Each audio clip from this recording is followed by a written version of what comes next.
This is the afternoon edition of the Weather Xtreme video. This is for Friday, November 7th. I'm James Spann. Weekend looking pretty good. The big story, of course, cold air coming to visit toward the end of next week. How cold?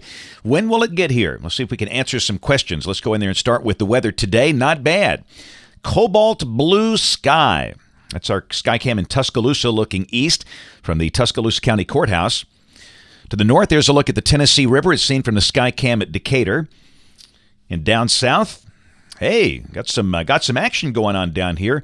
I do believe this is the weekend for the Oyster Cook-Off at the Hangout. Not as big as the Shrimp Festival in October, but whatever. The weather's going to be great for that event down there with lots of sunshine down there this weekend. Highs will be close to 70 on the Gulf Coast tomorrow and Sunday. The trough that brought the cool air today rotating off the Atlantic coast, and it is cool. Temperatures about 12 degrees below average. Birmingham 57, Gadsden 55. It's only 52 in Coleman. Kind of blustery today, and tomorrow morning will be cold with many of the colder valleys getting a freeze and frost for most everybody else. This is the overall rain for the next 5 days, and again, this is not necessarily good news. We really could use some rain. Our rainfall total here is 47/100ths of an inch for about the past 25 days, and that's not very much. And next week, if we see rain, I just don't think it'll be that significant. That would be Tuesday night and Wednesday with a cold front coming in. This is the big story. Temperature anomalies for the United States, November 15th through November 21st. And you can see way below average for much of the eastern and central U.S., and obviously that'll be the focus of this discussion. Let's take a look at the GFS. This is the global forecast system. This is valid tomorrow at noon, local time, off the GFS, the 12Z run.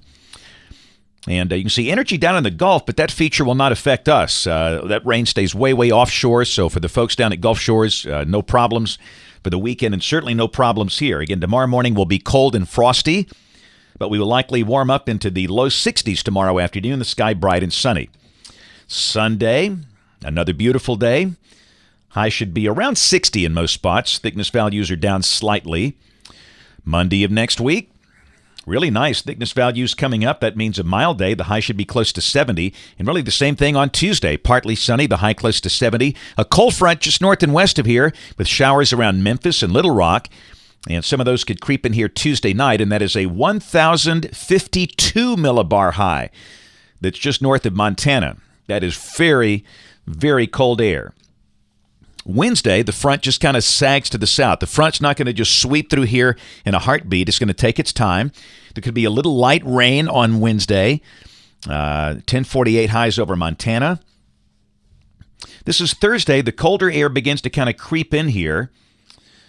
And again, the models will have a hard time with thermal fields because initially the cold air is going to be very shallow.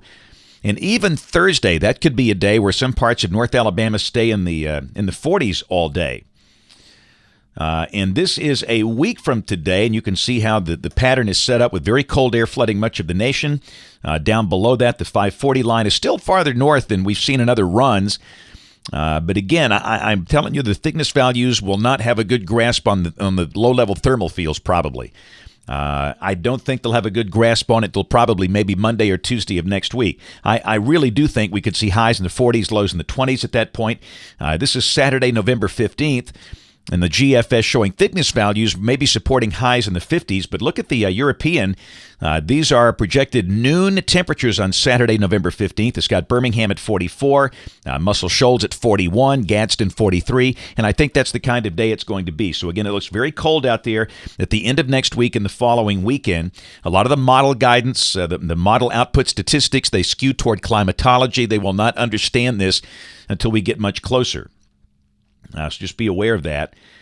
Now, this is interesting. This is a couple of days later. This is Monday, November 17th. We've got a big trough axis still west of the state and a big old nasty-looking overrunning rain snow event for the east with the snow line north of us, and that would be a very cold rain if this happens to be correct. And the model consistency is just horrible out here, and this is clearly in the land of voodoo. I mean, this is 10 days away, but just something to keep an eye on. But somebody on the northern fringe of all of that could see some really heavy snow. In fact, here's a look at the projected snow cover early that week, and you can see a lot of the country's getting a lot of snow for this time of the year.